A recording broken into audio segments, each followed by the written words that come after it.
Hey, what's up? This is Chosen, and in this video, I'm going to be talking about my thoughts on the whole Shadow to Immortal process now that I understand it, some of the drama that goes into being part of the Shadow clans and the conquest journey of taking over Immortal, and I also have a bunch of legendaries to identify here on video and react to that because you do get a magic find boost for a few hours after you become Immortal. We'll talk about that for a little bit as well, and just kind of provide a bunch of context on the Shadow to Immortal journey. So let's get into it.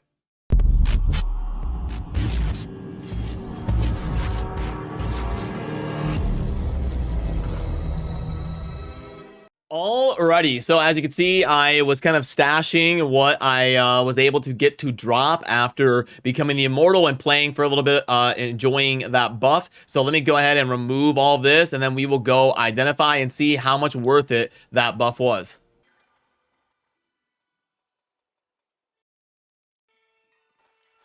Okay, so we've got all of that to the inventory, and we are at the identifier, the moment of truth, the magic find bonus from the Immortal. Hey, there we go.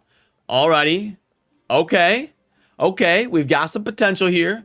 We have got some potential items that could be a big upgrade here. So what do we got? A couple double arrows. They're both the same piece, unfortunately. 98, 95. Ugh. Okay, so this one's definitely better.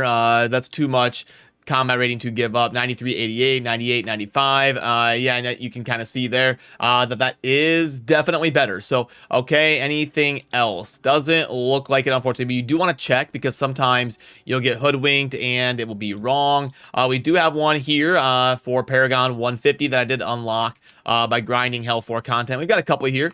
So at least I've got a couple pieces to go on right away at Hell 4 as we're kind of waiting for that. So, okay, all in all, we ended up getting 29.18 and then 29.33. So, okay, we ended up getting, 15 combat rating or whatever from the Immortal boost and a couple legendaries that we can use to prepare and throw in our stash for Hell 4.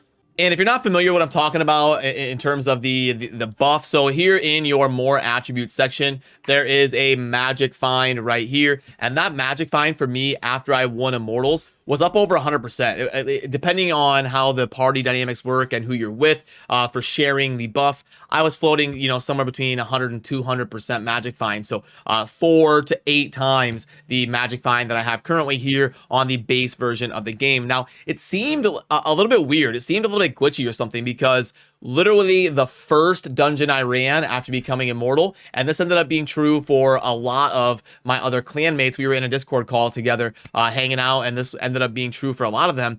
The very first dungeon I ran, I got like 4 legendaries in the first 2 minutes. It was just raining legendaries like every 15 seconds. And then it just kind of slowly died off, and it seemed like I was back to normal within an hour or two. So that was my experience. Obviously, the stuff is heavily RNG gated. You would need thousands of sample size to come out with any sort of factual stance on this, but that's just how it felt to me. It seemed a little bit weird, and a lot of my other teammates were experiencing the same. And the buff for the magic find to being Immortal was super weird. The radius is tiny. It's like half a screen. So in order to benefit from each other or to help other people out on their magic find during that time when you take over the Immortal, you have to be within half a screen of people. You have to be like from me to the identifier. Like this distance right here is like the distance radius around you that the magic find is going to buff your allies. So definitely lots of ways they could implement that system to be a lot more fun, more robust, and just better overall.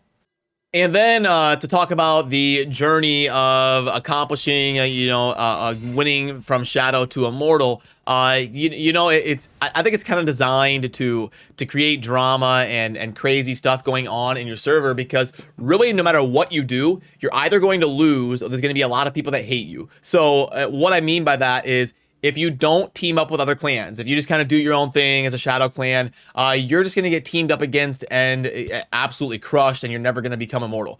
But if you team up with other clans to band together and build a cohesive unit that's big enough and strong enough to really go after doing well in the Rite of Strife, and then the subsequent PvP battles that occur to become Immortal, if you team up with other people, then everyone else is going to be against you and hate you. They're going to be like, oh, look at these guys trying to band together and take over the server. Let's crush them. So there's really, it's set up in a way that makes it kind of interesting and a little bit political in the server in terms of everybody going up against each other and who's teaming up with who's backstabbing who can we count on, who can we not count on, and all these sorts of weird dynamics that go into it. So what we did was we tried to run like 3 or 4 clans that we know are going to have our back, that we know we can count on, and then what we do when we become immortals is we go ahead and pick them to be the immortals that join us in the in the plot to have our reign be as long as possible.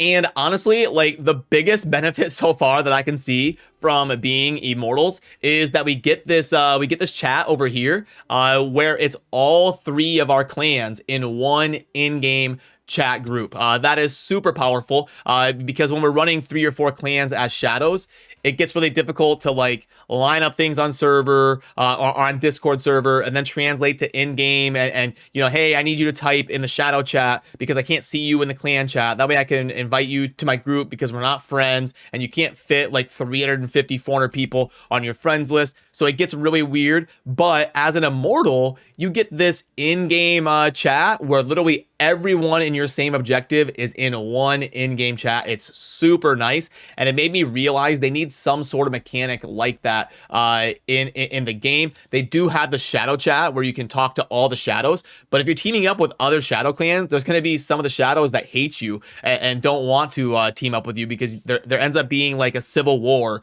between the shadow clans, like I said, on who's helping who and all that. So I hope at some point they enable us to create like in-game communities where you can team up with a bunch of people in game and have up to like 500 people in a community chat. You know, there could even be like dungeon farming community chats or you know, you could set up hundreds of different people that are willing to play together and work together because the immortal chat is super amazing and it's one of the biggest perks of being an immortal. And now that we are the immortals on the server, the goal becomes to have the strongest reign and compete with some of the other ones that have taken place. You pull up the leaderboard and it shows, you know, the original AI ones and then the first team that won it, and then our Aftershock United Immortal reign right here. And we're going to try to have the most weeks. So we want to get to like 6 weeks, and then we want to get, you know, a higher score in terms of the immortal leaderboard is kind of the goal right now. So anyway, that's my thoughts on some of the dynamics of the Shadow War and versus the Immortals and what it's been like kind of seeing both sides of it and accomplishing the goal of finally winning and becoming the Immortals and all of that. And we got a little bit of items, but the whole mechanic of the Shadow War and the Immortal Magic Find and stuff like that could definitely be tuned and adjusted to be a lot more robust and more fun. But let me know down below what you think and what the journey has been like for you. I always enjoy reading through all of your perspectives down below as well. So that will do it for me on this one. And as always, thanks for watching. Have a good rest of your day. Peace.